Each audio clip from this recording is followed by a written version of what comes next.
कमर जी साहब, आपसे शुरू करते हैं। सर ये बताइएगा, हम बहुत सी अपडेट्स देख रहे हैं और इस्तांबुल से ज़्यादा जो इस्तांबुल के आसपास से अपडेट्स आ रही हैं उनसे बड़ी खुशगवार हैरत भी हुई। इस वक्त क्या आप समझते हैं, क्या कोई और ये किरदार अदा कर सकता है, कोई और सिफारती हल है कि हम कोई तहरीरी ज़मानत अफगानिस्तान से ले लें? जी, बहुत शुक्रिया रीना शेख साहबा। देखिए, पहली बात तो ये है कि आज तक पाकिस्तान ने 4000 जो शहादतें करवाई हैं, वो सिर्फ़ डिप्लोमेसी को चांस दिया है और हमेशा हमने ये सोचा कि टेबल पे बैठ के बात होगी।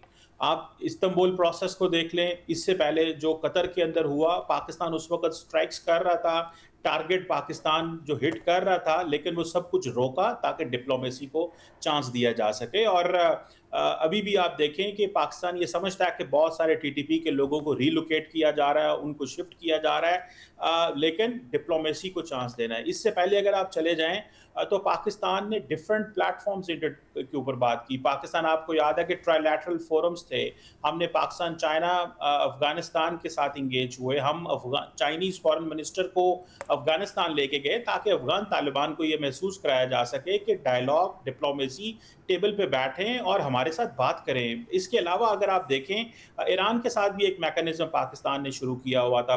पाकिस्तान, ईरान, अफगानिस्तान जो कि इतना लंबा चौड़ा आगे नहीं जा सका, लेकिन इसके साथ साथ आप ये भी देखें कि दुनिया के तमाम प्लेटफॉर्म्स, यूएन सिक्योरिटी काउंसिल की रिपोर्ट्स अफगानिस्तान के हवाले से आ रही हैं कि जी वहाँ पे जो ट्रांसनेशनल टेररिस्ट नेटवर्क्स मौजूद हैं, जिसमें आप अलकायदा है, इस्लामिक स्टेट है, टीटीपी, मजीद ब्रिगेड ग्रुप, आप नाम लें, तुर्कमानिस्तान इस्लामिक मूवमेंट जो मौजूद हैं। अभी रिसेंटली एक क्वाड्राइपार्टाइट मीटिंग हुई थी वहाँ पे न्यूयॉर्क में अंदर सितंबर पिछले महीने, उसमें भी ईरान ने, रशिया और चाइना ने यही कहा और सब मुमालिक पाकिस्तान के स्टांस को मानते हैं कि वहाँ दहशतगर्द बैठे हुए हैं, लेकिन पाकिस्तान डिप्लोमेसी को चांस दे रहा है। अब सवाल ये पैदा होता है कि वो इंडिया को और अमेरिका को तो लिख के देने को तैयार हैं कि जी हाँ, हमारी सरजमीन आपके खिलाफ इस्तेमाल नहीं होगी, लेकिन वो पाकिस्तान को लिख के देने को क्यों तैयार नहीं है, जबकि उनको पता है ये हमारा ब्रदरली नेबरिंग कंट्री है। अफगानिस्तान की अवाम के इक्तसादियात पाकिस्तान से जुड़े हैं, कल्चर, मेडिकल, बहुत कुछ हमारे साथ जुड़ा हुआ है, लेकिन वो हमें ये सब कुछ लिख के देने को तैयार नहीं है। मसला ये है कि हमें इस चीज़ को अपने लोगों को समझाना है और समझना है और अपनी भी क्लैरिटी होनी चाहिए। मैं समझता हूँ इस वक्त पाकिस्तान के जो टॉप डिसीजन मेकर्स हैं उनके अंदर एब्सोल्यूट क्लैरिटी है कि अफगान तालिबान और टीटीपी जो है ये एक एंटिटी है। टीटीपी जो है उसने बैत की हुई है अफगान तालिबान की, और वो अब ये जो नूर वली और उनके जितने भी लोग हैं वो सारे इन बैत में हैं खुंजादा साहब की। अब आगे आप कर देखें कि अगर वो बैत में है और हमारे यहाँ भी क्लैरिटी मौजूद है, तो हमें क्या करना है, किसको जाके कहें कि ये क्या हो रहा है। अमेरिकन ये कहते हैं कि जी अगर आपको उन्होंने F-16 का कुछ एमुनेशन दिया है तो उसमें जो उन्होंने लास्ट टाइम के क्लैरिफिकेशन दी थी कि जी ये काउंटर टेररिज्म पर्पसेस के लिए है। सो पाकिस्तान का जो राइट टू रिप्लाई है, या पाकिस्तान अगर अफगानिस्तान में हाइडआउट्स पे हमले करता है तो दुनिया को उस पर कोई इतराज़ नहीं है। उसकी वजह यह है कि दुनिया की तमाम यूएन सिक्योरिटी काउंसिल की रिपोर्ट हो, हर मुल्क की अपनी जो रिपोर्ट है उसमें इस बात का कंप्लीट लिखा गया है कि वहाँ पे दहशतगर्द ग्रुप मौजूद है। अब प्रॉब्लम हमारा बड़ा सादा सा प्रॉब्लम है।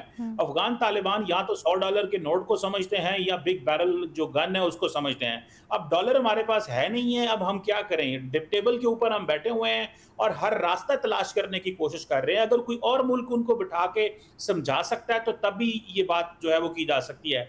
देखिए, 4 सालों में अगर अफगान तालिबान डिप्लोमेसी का सहारा ले रहे होते तो आज तक वो दुनिया को कन्विंस कर लेते कि भाई हमें रिकग्नाइज करें। क्यों दुनिया उन्हें रिकग्नाइज नहीं करना चाहती? क्योंकि वो अपना रवैया, बिहेवियर के ऊपर बड़े रिजिड हैं। तो मुझे लगता है कि ये एक इंतहाई मुश्किल काम है अफगान तालिबान से रिटर्न लेना। वो समझते हैं कि ये लोग हमारे ही हैं, इन्होंने हमारे अंडर ही हैं, ये इन्होंने हमसे बैत की हुई है और ये हमारे छत्र छाया रहेंगे। लेकिन डॉक्टर साहब आपने खुद कहा कि हाँ डॉक्टर साहब, लेकिन आपने खुद कहा कि दो चीज़ें हैं जिसके ऊपर या तो एक तरफ से इंसेंटिवाइज करें या फिर उनको डराएं या फिर बंदूक दिखाएं।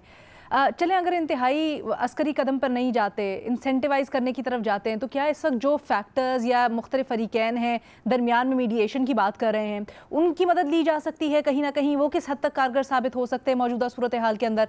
ईरान ले लें, ट्रंप ने एक इशारा दिया, अरब ममालिक का कुछ ना कुछ असर क्या हो सकता है इसके अंदर? देखिए अलीना शेख साहबा, आपको मैं मजे की बात बताऊं कि अफगान तालिबान बंद कमरों में तो ये मानते हैं कि हम पैसे लेके टीटीपी के लोगों को रीलोकेट कर सकते हैं, और उन्होंने लिए भी हैं। यूएई और कतर इसमें इन्वॉल्व रहे हैं पहले, और बहुत सारी इसमें बात हुई कि इनको शिफ्ट किया जाए। सवाल ये पैदा होता है कि क्या हम पैसे दे के अपनी सॉवरेनिटी को प्रोटेक्ट करेंगे? क्या हम भत्ता देंगे? क्या हम एक्सटॉर्शन देंगे और कहेंगे कि इन ग्रुप्स को आप बिठा के रखें? सवाल ये है कि अब देखें, अफगानिस्तान के अंदर सेंटर ऑफ अथॉरिटी काबुल है, ना खोस्त है, ना हेरात है, ना पख्तिका है, ना कुछ और है। तो हम बात कर रहे हैं काबुल के साथ, हम उनके जो इर्द गिर्द जहां पे उन्होंने अपनी पावर को आउटसोर्स कर दिया है, जिन ग्रुप्स को, हम उनसे बात नहीं कर सकते।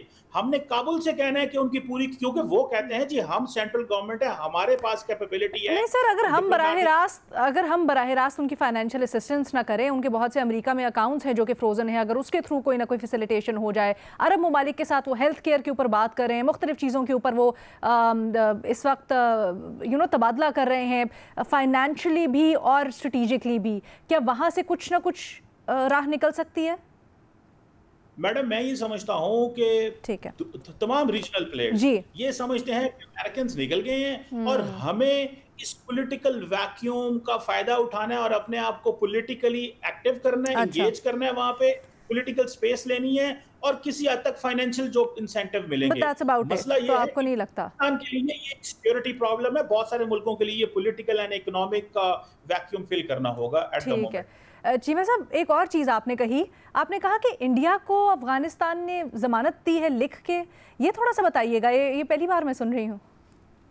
नहीं नहीं नहीं नहीं, मैंने ये नहीं कहा था। फिर मैंने कहा था अमेरिका को लिख के दिया हुआ है, इंडिया को उन्होंने ये कहा हुआ है ओपनली। ये अभी भी मुत्तकी साहब कह के आए थे कि इंडिया के खिलाफ अफगानिस्तान की सरजमीन इस्तेमाल नहीं होगी। सर वो तो हमें भी कह रहे हैं ना, हाँ, वो तो जो जराए से अभी सिक्योरिटी जराए से इतलात आई हैं, वो तो जबानी कलामी तो हमें भी कह रहे हैं। लेकिन हमारे इंडिया को देखें, इंडिया के अंदर कोई टीटीपी के लोग तो हमले नहीं कर रहे, कोई उनकी 4000 शहादतें तो नहीं 4 सालों के अंदर, तो हम इमीडिएट खतरा तो हमें है और थ्रेट हमें है। नहीं, I just want to clarify, वो ऐसा लगा आपके जुमले से, ऐसा तासुर गया कि शायद इंडिया को भी कोई जमानत दी है, तो आई गॉट कंफ्यूज थोड़ा सा। अमेरिका को आप वो जमानत जो है वो दोहा माहिदे की बात कर रहे हैं? जी बिल्कुल, और उसमें तो देखें वो तो एक लंबा चौड़ा मुआहदा था कि हमारी अमेरिका और उसके इत्तेहादियों के खिलाफ नहीं होगी, इंक्लूसिव गवर्नमेंट बनाएंगे, बहुत कुछ किया हुआ है। लेकिन अब तो वो अलकायदा को भी पनाह दे के बैठे हुए हैं और अब अमेरिका और दुनिया को चाहिए कि मुआहदा सारा सर हम नुकाते हैं आपके, मैं आपके पास वापस भी आती हूँ, जरा बाकियों को शामिल गुफ्तगू करते हैं। मज़हर अब्बास साहब, आपकी क्या इसके ऊपर राय है कि आप समझते हैं कि वाकई में अब कोई भी इंसेंटिव तहरीरी ज़मानत के ऊपर नहीं कायल कर सकता? देखिए, जो ईरान से गुफ्तगू हो रही है वो तो लिंक्ड है बलूचिस्तान से, और जो अफ़गानिस्तान से वो ऑब्वियसली टीटीपी से। और मैं पहले भी ये बात कहता रहा हूँ कि इस वक्त अफ़गान तालिबान का इशू ये है कि मसला सिर्फ टीटीपी का नहीं है, मसला आईएसआईएस का भी है। और इस चीज़ का ख़दशा है कि ज़ाहिर है जब अफ़गान तालिबान टीटीपी से अपने आप को डिसएसोसिएट नहीं कर सकते इस वक्त, और उसकी एक बुनियादी सी वजह है, उनको ये ख़दशा है कि कहीं टीटीपी जो है, और टीटीपी और दाइश या आईएसआईएस का जो अगर वो हो गया तो उसके लिए अफ़गान तालिबान का अपने इश्यूज़ बन जाएंगे। अब इशू ये है यहाँ कि पाकिस्तान में जो ख़तरात रहे हैं और जो धमाके होते रहे हैं, जो टेररिज्म के वाक़यात होते रहे हैं, उसमें ज़्यादातर टीटीपी को जो है इल्ज़ाम दिया जाता है। और ख़ास तौर पे हमने काफ़ी पिछले चंद सालों में इन चीज़ों को क्लीन तो किया था, जैसे जो है वो शुमाली वज़ीरिस्तान एक ज़माने में आपके हाथ से ही चला गया था, जनूबी वज़ीरिस्तान आपके हाथ से चला गया था, हत्ता के सवात जो कि नॉन सेटल उसमें नहीं आता, वो चला गया था बाकायदा सवात में। लेकिन अगर आपको याद हो कि कुछ साल पहले सवात में जब दोबारा तालिबान आने शुरू हुए थे तो सवात के लोगों ने रेजिस्ट किया था और बहुत बड़ी तादाद में लोग बाहर निकले थे। तो वो एक तरीके से पीपल्स रेजिस्टेंस थी अगेंस्ट टीटीपी सवात में। उसमें वो चीज़ें हमें दियाई ख़ान या इन जगहों पे नहीं नज़र आती उसमें। अब चीज़ ये है कि पाकिस्तान का सबसे बड़ा कंसर्न ये है कि टीटीपी जो है वो थ्रेट है, चूँकि वहाँ एक माइंडसेट है, एक बयानिया ये है कि हम पाकिस्तान में उस सिस्टम को ला सकते हैं जो अफ़गानिस्तान में है, और उनकी जो डेफिनेशन है उसमें। और ये सिर्फ टीटीपी के लेवल पर ही नहीं, आप बहुत सी ऑर्गेनाइजेशन, हमने एक ज़माने में देखा था मौलाना सूफ़ी मोहम्मद का जो अपराइजिंग थी उसको भी हमने देखा था, वो सारी चीज़ें कंट्रोल की गई। अब टीटीपी का अगर फ़र्ज़ करें आपका ये टॉक्स फेल होते हैं और आपका एक जो है ये जंग या कॉन्फ्लिक्ट बढ़ता है, तो इस चीज़ के भी ख़दशात हैं कि वो टीटीपी यहाँ भी एक्टिविटीज़ अपनी बढ़ा सकती है। तो इस वक्त अच्छा हुआ कि दोबारा टॉक्स जो है शुरू हुए हैं, लेकिन मुझे इसका कोई पायदार हल फ़िलहाल नहीं नज़र आ रहा। मुझे मुज़ाकरात में बहुत ज़्यादा उम्मीद नहीं है कि कामयाबी, और उसकी एक वजह यही है कि अफ़गान तालिबान क्या एश्योरेंस दे सकते हैं, किस तरह की एश्योरेंस दे सकते हैं। और ये याद रखें कि पाकिस्तान के अंदर ISIS ने भी वो है, और अगर आप देखें तो JUI तो बहुत बरमला ये बात कहती है, ख़ुद मौलाना फजल रहमान कहते हैं कि उनके ऊपर जो ज़्यादातर अटैक्स हुए हैं उसके अंदर दाइश पे उनको शक है उसमें। तो अब जहाँ ये सिचुएशन हो वहाँ, क्योंकि आप सिर्फ़ एक कंट्री से डील नहीं कर रहे, आप एक ऐसी आउटफिट से डील कर रहे हैं कि जिन्होंने 20-25 साल सिर्फ गुजारे इसी चीज़ में हैं। वो कोई नॉर्मल पीसफुल प्रोसेस के ज़रिए चीज़ें नहीं करते हैं उसमें। तो मेरा ख़्याल है इट्स अ डिफ़िकल्ट टास्क, और अच्छा हो कि अगर कोई मिनिमम एग्रीमेंट हो जाए, लेकिन इस चीज़ के चांसेस कम नज़र आते हैं कि कोई पायदार हल निकल पाएगा।